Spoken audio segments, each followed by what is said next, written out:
Good morning all, my name is Rob Price and I work for the Environment Agency as Catchment Coordinator for the Tamar and South Devon management catchments.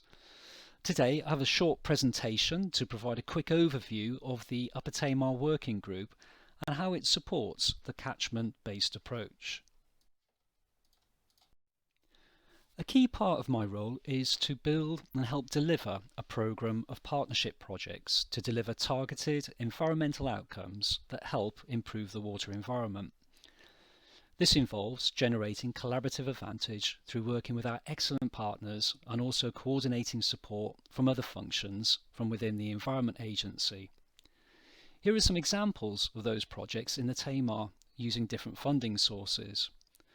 Coateal Intertidal Habitat led by the National Trust, Tamara Landscape Partnership led by the Tamar Valley Area of Outstanding Natural Beauty, and the Riparian Tree Planting Programme led by the West Country Rivers Trust are all part funded with over £200,000 of Capital Water Environment Investment Fund.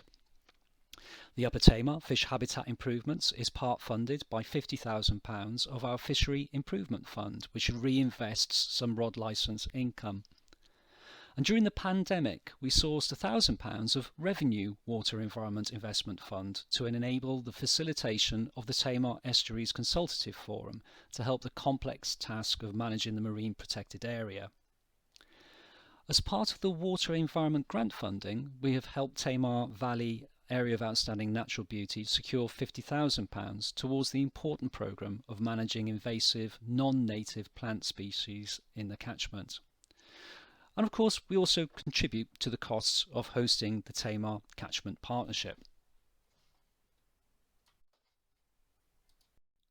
The Tamar catchment comprises over 60 Water Framework Directive, or WFD for short, designated water bodies, with many of them failing their ecological status objectives.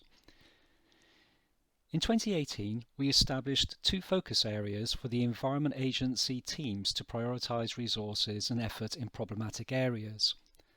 The two areas are the Upper Tamar Operational Catchment and Plymouth Estuaries.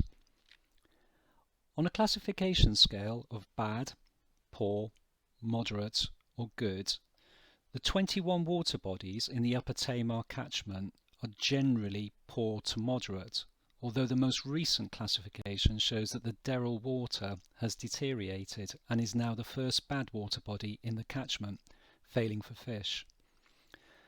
Of these 21 water bodies, we are focusing on those listed on this slide.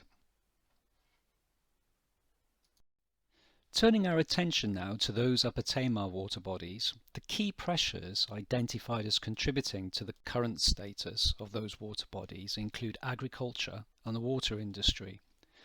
Although private sewage systems, other industry and fish barriers also play a part. To help deliver improvements in the focus area, we have established a vision that is supported by a strategy, objectives and an action plan.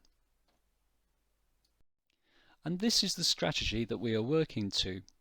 I don't want to go through this in detail, but just draw your attention to those parts of it that are highlighted in bold. The importance of integrated partnership working and building on the existing programs that are in place and working hard to improve the water environment. This is the basis of the Upper Tamar Working Group, which supports the catchment-based approach principle of embedding collaborative working at a river catchment scale, delivering a range of environmental, social and economic benefits and protecting our precious water environments for the benefit of us all. The Upper Tamar Working Group doesn't work at the complete scale of the Tamar but focuses on the Upper Tamar operational catchment and those water bodies that we've previously shown on an earlier slide.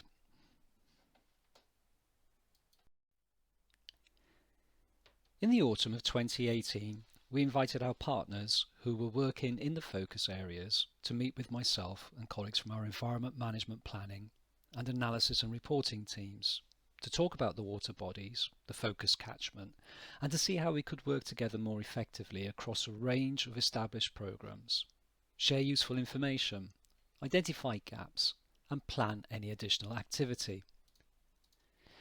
It sounds simple, and you may even argue that surely that's just something that should happen as part of business as usual, to deliver these fantastic programs. But often, the focus on the program outcomes, combined with the pressure of delivering the program and availability or accessibility to key staff, can make it quite difficult. By coming together 2 or 3 times a year in a facilitated 2-hour space, we are able to develop significant collaborative advantage through this integrated approach. The Upper Tamar Working Group covers a range of topics, ranging from sharing evidence, activity, any staff changes, key challenges and issues, any gaps in the programs, and where there may be opportunities for new approaches and new programs of work. The group have produced some great outputs, including planning activity, capturing actions and the progress of those actions, and identifying gaps from further action required in the focus water bodies. Facilitated landowner workshops covering a range of topics from water quality to plastic waste management, and some kick sampling in contrasting local rivers to demonstrate the impacts of poor land management.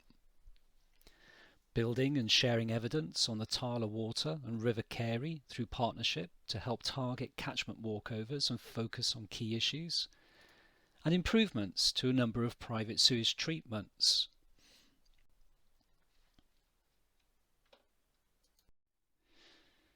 The Upper Tamar Working Group is now well established, with a number of programs included increasing, and we look forward to generating greater collaborative advantage through this facilitated, integrated approach, and in so doing, helping to improve the quality of the water environment.